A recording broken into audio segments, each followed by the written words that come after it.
We are looking for the lost.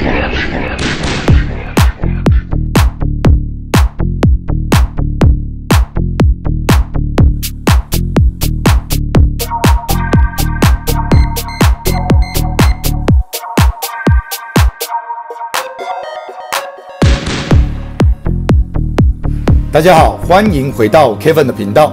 今天要跟各位分享的这款玩具是 Unique Toys Alan。首先，我们来看一下它的包装，在盒子的正面呢有 Alan 的一个插画，编号 Y04 Aerial Defender Alan。那它其实就是 G1 的三变弹簧。旁边这边 Unique Toys， 这边呢有一个直升机的形态，另外一边有一个车型的形态，上面呢还有个 Alan 的图片，后面则是它的商品图。 人形载具以及它跟武器配件互动的一些情况，下面呢还有一些警告的标语。那这个盒子呢，就像这个样子。接下来我们看到玩具的本体，首先我们先从直升机形态开始看起。那这款玩具呢，有附带一张人物卡，人物卡的正面呢是 Alan 的一个插画，材质是信用卡的材质，后面呢则是它能力值的部分。那这个人物卡呢，就把它轻轻的放到旁边，因为这个玩具是借来的，还有附带一张说明书。 说明书是一张的，打开来看呢，大概长得就是这个样子。图片是黑白的，那说明的步骤呢还算 OK， 普通吧。那这个东西呢，也把它轻轻的放到旁边去哦。来者是客。这一款 Unique Toys 的 Alan 是针对 Masterpiece 级别所设计的 G1 造型三变弹簧，在它的直升机形态之下呢，整体看起来造型以及细节刻画，还有涂装都是不错的。让我最吃惊的呢是它的尺寸以及一个分量感。 直升机形态之下呢，体积是非常庞大的，玩具也有用到合金的部件，所以拿起来呢也是非常具有分量感。在一体性以及质感的表现上呢，我个人也是觉得还不错。那接下来呢，我们来看一下它的细节。首先看到它的机头，机头这边呢有一些黄色的涂装，那这边呢也是非常具有立体层次感。这一块是金属部件，有一个黄色的涂装。驾驶舱用的是透明部件，那驾驶舱呢是可以打开来的，里面有一个椅子的刻画。 看到这个直升机的侧面呢，整个厚度并不算厚，机器人的隐藏度呢也是相当不错。尾部的部分呢，这两个小翅膀是有个黄色的涂装，后面这边也有一些细节刻画跟涂装，看起来都是还不错的。下面这个起落架呢是可以把它收起来的，把它翻过来看，整体机器人的收纳看起来是还不错的。那它的头呢，就是在这个下面这边，在上面呢也有两个类似喷射引擎的刻画，这边呢有一个熏黑的处理，这边也有一些细节刻画的涂装。 螺旋桨呢是可以转动的，那这个螺旋桨呢是可以变形成一把刀的。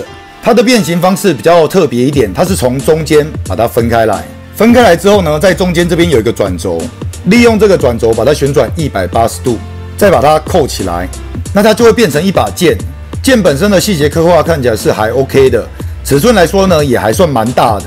它还有附带一把小枪，那这个枪呢，只要在这个载具形态之下。 有洞你都可以给它插哦，爱怎么插就怎么插。枪本身细节刻画看起来是普通，那没有任何的涂装。变成武器的时候呢，要把这个握柄翻出来外面，在人形之下呢，可以跟它做一个互动。在它的直升机形态之下呢，我个人是觉得不错的。基本上呢，整体的重量感还有它呈现出来的质感呢，我都是觉得比之前我所介绍的那款 TW 的弹簧来得好上许多的。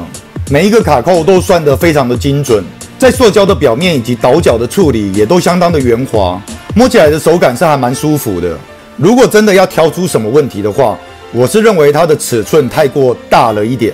在大小比例方面呢，我们拿出官方的三变弹簧出来跟它比较一下。那两款玩具摆在一起呢，就可以明显的看得出来，这一款 Unique Toy 的弹簧到底有多大了。在它整个机身的身长几乎快要是这个官方弹簧的2倍，更不要说它的横幅以及重量。 接下来我们来看一下它从直升机变为车型的一个变形步骤。首先呢，把这个螺旋桨把它拔起来，然后温柔的放到旁边去，把这2块尖端的东西呢，把它折进去。另外一边也是一样。接下来呢，在这边有一个凸，对应这边这个洞呢，把这一块翻转180度扣起来。飞机的起落架收起来。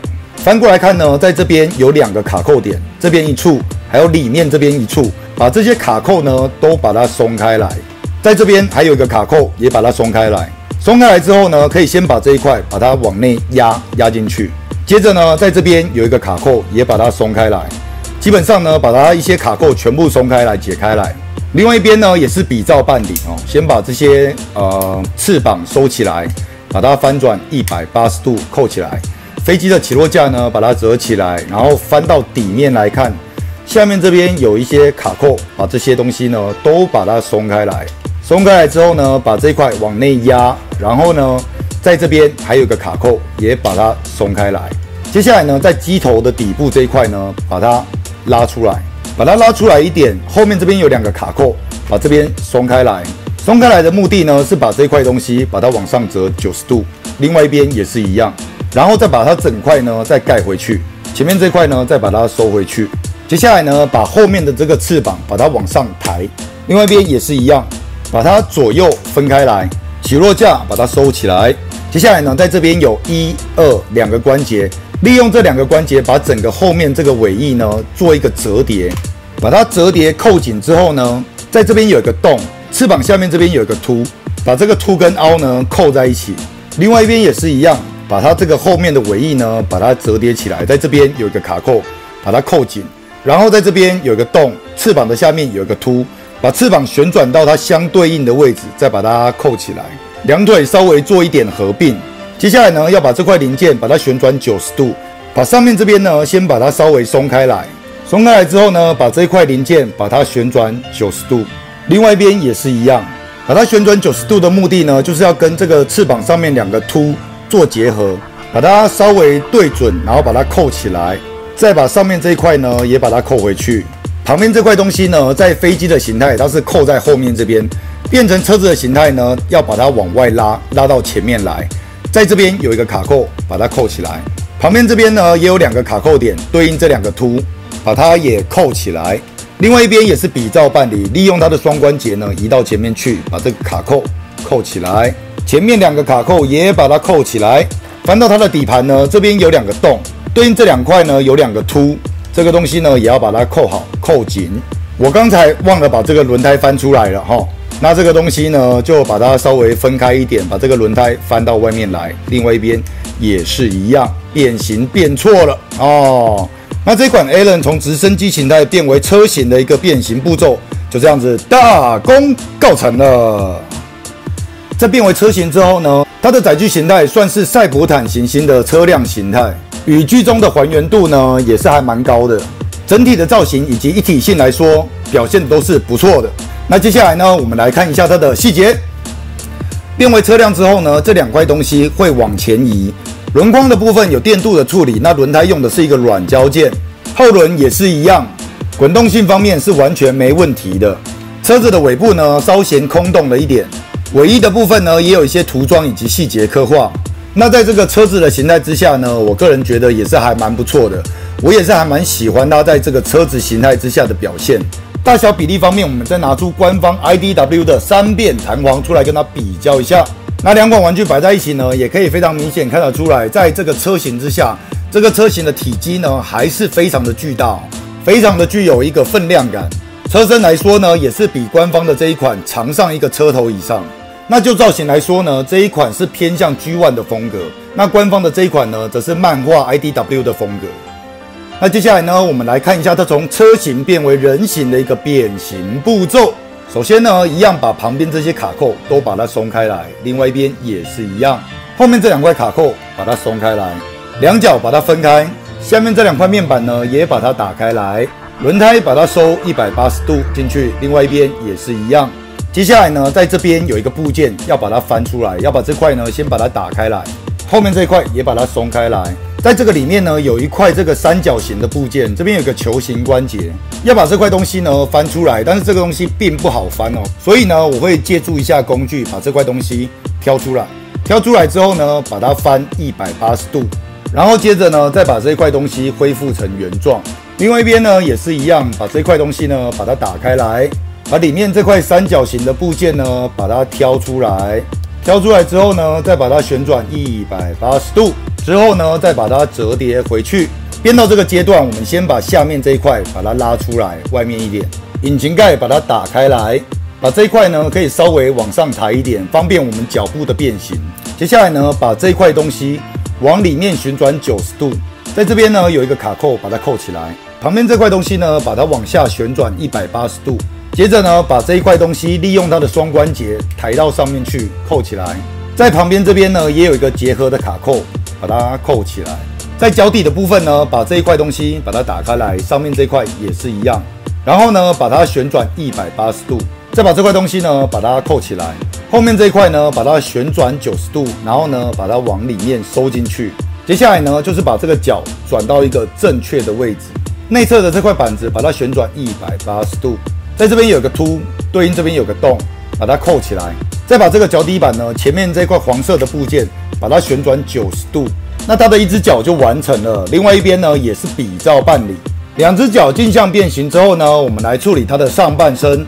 首先呢，在后面这边这块卡扣把它松开来，两只手把它往外拉180度翻出来。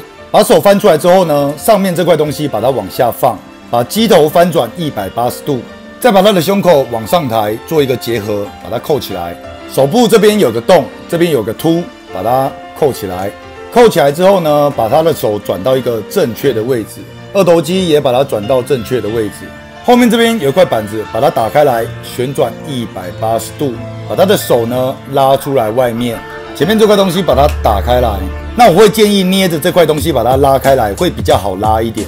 翻开来之后呢，把这块东西旋转180度，再把它的拳头呢翻到外面来，把这块扣回去。后面这块呢，再把它扣起来。肩膀这块黄色的部件呢，把它转到这个位置，那一只手呢也就完成了，另外一边也是比照办理。接下来呢，在它的背包处这边有两个凸，对应背包里面呢有两个洞，把这个东西呢把它扣起来。最后呢，再把它的头利用它的双关节，把它移到后面去，接着把它旋转180度。那它从车型变为人形的一个变身过程呢，就这样子大功告成了。在变为人形之后呢，整体的造型、细节刻画以及配色来说，我觉得都是还不错的。但是呢，跟我印象中的弹簧相比，我觉得这款玩具整个体态呢是太过壮硕了一点。那在尺寸上呢，也是非常具有分量感的。整体人形的收纳呢，表现的也都是相当的不错。那接下来呢，我们来看一下它的细节。首先看到它的头雕，头雕呢，我个人是觉得看起来不是那么符合我的胃口。这个脸呢，我觉得看起来有点怪怪的，跟我印象中 G1 弹簧的形象呢是有一点相距的。脸是有白色的涂装，眼睛有金属蓝电镀的处理，胸口这块博派的标志是这位同号自己贴上去的。整个胸口以及手臂呢，看起来都是非常的饱满，也没有任何空洞的问题。细节刻画以及分色表现的也都还不错。看到它的下半身呢，一双脚是非常壮硕的哈，膝盖以及小腿也有一些细节刻画跟涂装。脚底板这一块用的是一个金属部件，整个脚也是没有任何空洞的问题。看到人物的后面呢，整体的收纳也是相当的干净，基本上呢也没有什么背包。手部的后面呢也有一些油压管的细节刻画设计。那我个人认为呢，它的造型对我来说太过壮硕了一点，但是细节刻画、分色以及涂装呢表现的都是还不错的。那接下来呢，我们来看一下它的可动性。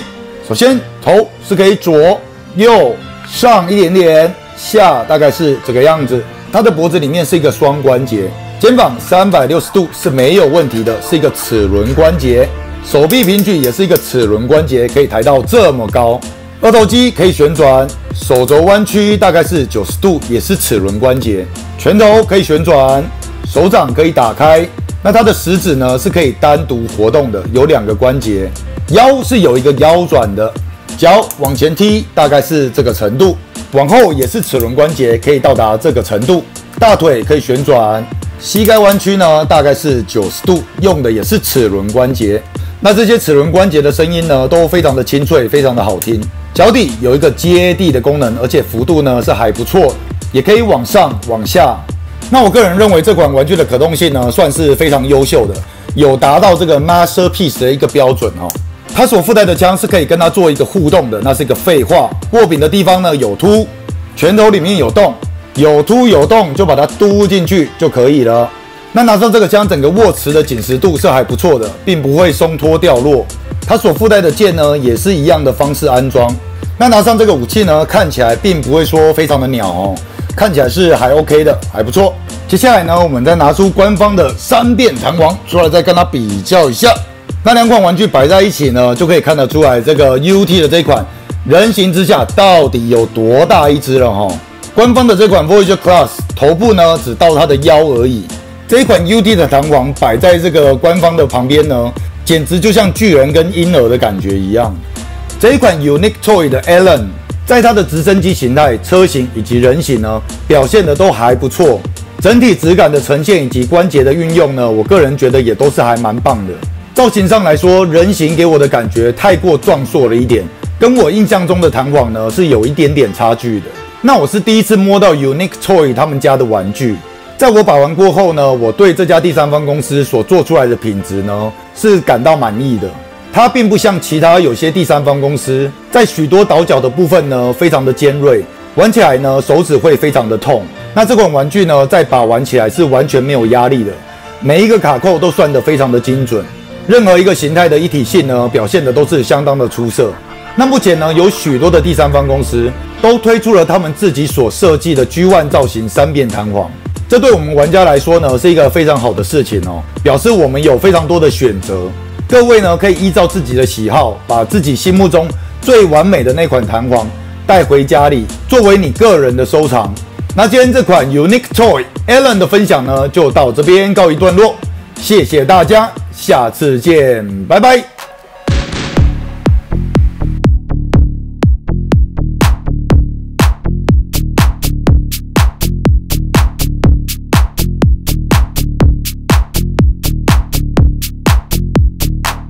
My name is Optimus Prime. We are autonomous robotic organisms from the planet Cybertron.